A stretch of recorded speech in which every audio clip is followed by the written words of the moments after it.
Vamos a Porto Alegre, vamos fazer a conexão campo e cidade com Porto Alegre, onde está conosco agora o economista Antônio da Luz. Doutor Antônio, seja bem-vindo, boa tarde.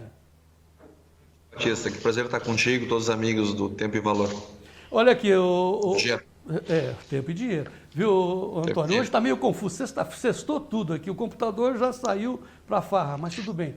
Estamos aqui firmes e fortes na minha janela do campo, porque nós estamos mostrando esse dólar em alta, porque saiu hoje a notícia preocupante, mas que era esperada já por causa do Covid, dizendo que o IPCA, que é o IPCA 15, que mostra, que acompanha os preços da inflação, dos custos dos alimentos também, né?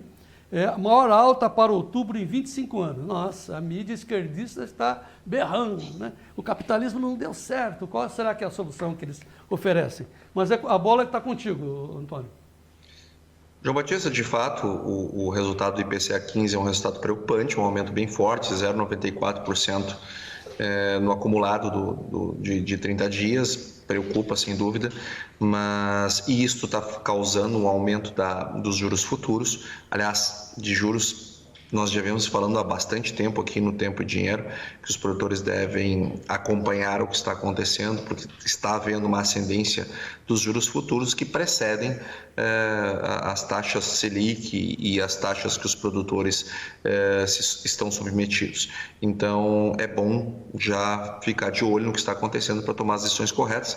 Eu acho que esse é o papel do Notícias Agrícolas, esse é o papel do programa e esse é o nosso papel também, de ir alertando os produtores do que está acontecendo. Agora, daí, o mundo desabar tem uma certa distância, né? Nós estamos falando de juros subir e não do mundo explodir, né? Não é isso.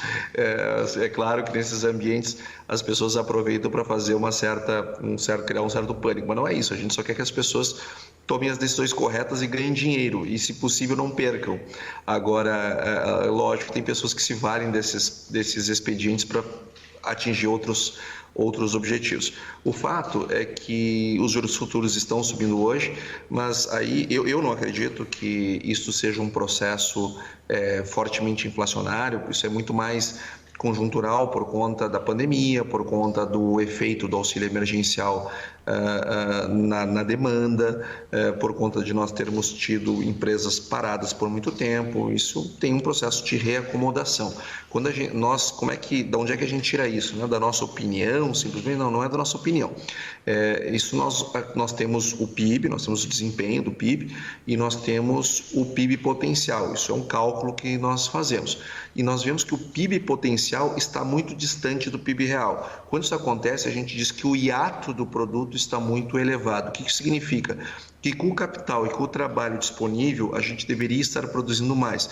Então, me parece que esse efeito inflacionário ele é muito mais por conta desse ato do que propriamente um processo orgânico de inflação. Então, vamos devagar com andor, mas sim, preparem-se para vermos uma curva de juros crescendo.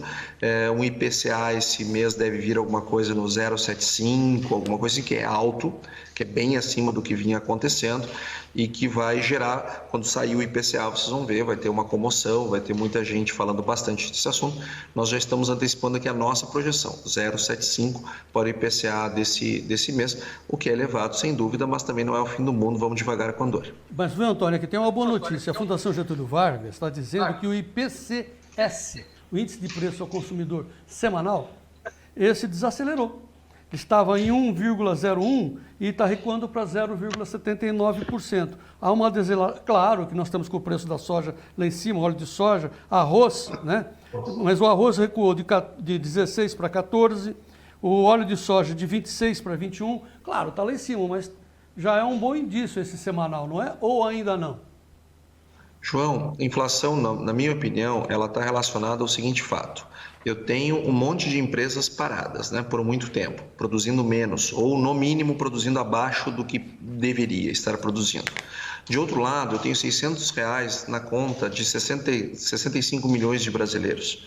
É óbvio que vai gerar inflação, é lógico que vai gerar inflação. Tá, mas isso é uma inflação de causas monetárias, de causas orgânicas, de problema de perda de valor mesmo, ou é uma questão circunstancial? É uma questão circunstancial. Então, eu não acho que o mundo vai acabar, as coisas, à medida que a economia for retomando para o seu estágio de normalidade, a gente deve ter um flat desse processo. Agora sim, a gente deve ter um aumento da inflação e isso deve levar ao aumento das taxas de juros como medida de combate a isso. Outro assunto que eu queria falar hoje, João Batista, se você me permite, é sobre a reforma tributária que foi aprovada pelo governo de São Paulo. Uma péssima reforma tributária, diga-se de passagem, um aumento linear, uma queda linear de 20% dos benefícios fiscais. Isso impacta diretamente o agronegócio, diretamente. Os produtores de São Paulo vão começar a pagar tributos sobre insumos que deveriam ser isentos. E por que deveriam ser isentos, João Batista? Porque o produtor rural ele não tem direito a crédito tributário. Então, por exemplo, quando uma indústria compra combustível, ela gera crédito. Quando ela compra energia elétrica, ela gera crédito. O produtor não gera crédito, ele não tem direito a crédito. Então, todo o combustível, todos os serviços que ele contrata, toda a energia elétrica, enfim, todo esse pacote de impostos que ele paga, ele não consegue se creditar. Então, ele tem uma alta cumulatividade. Quando o governo paulista eleva a tributação sobre os insumos agropecuários também, ele piora a situação dos produtores paulistas à medida que ele aumenta barbaramente a cumulatividade.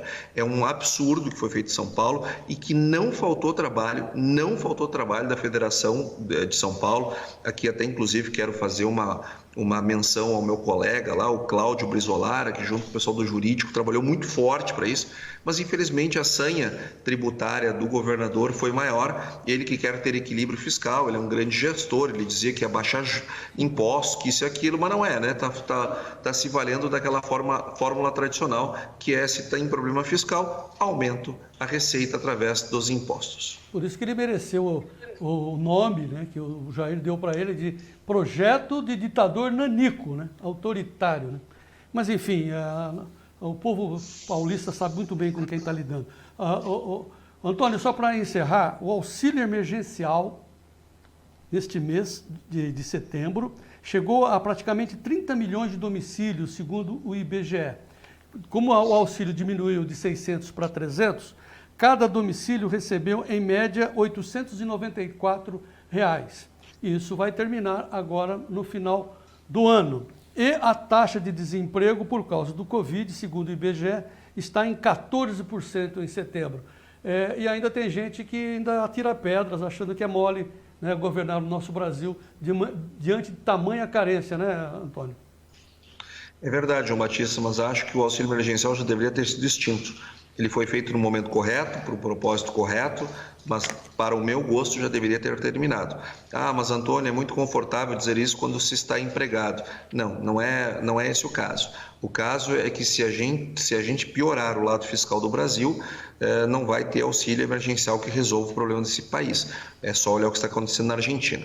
Mas ainda bem que o presidente já se posicionou de maneira muito clara e já disse que o auxílio emergencial vai até o final do ano e acabou. Então, já diminuiu pela metade, tomara que se encerre no final do ano, conforme prometido. Rapidamente, Antônio, sua mensagem aos produtores desse final de semana. Desejo a todos um bom final de semana e que aproveitem esse tempo e que, em primeiro lugar, que chova, né? Que chova, e enquanto você ouve lá o barulhinho da chuva, molhando a sua terra, preparando para o plantio ou fazendo nascer, enfim, dependendo do estágio que cada produtor está, pense no que está acontecendo no estado de São Paulo e veja se isso não pode acontecer no seu estado também. Pense sobre o convênio 100 e sobre o convênio 52 que estão pautados para o dia 29 no CONFAS e se preocupe com isso. Se preocupe porque nós já não recebemos subsídios. Pagar impostos com a cumulatividade que nós temos sobre os insumos seria uma coisa absurda, abjeta. Então, nos preocupemos com esses problemas. Convênio 100 do CONFAS e o que está acontecendo ao nível do governo do Estado de São Paulo. Muito obrigado pela sua colaboração, né, e a sua dedicação ao país, Antônio da Luz. Muito obrigado e vamos em frente. Vamos em frente.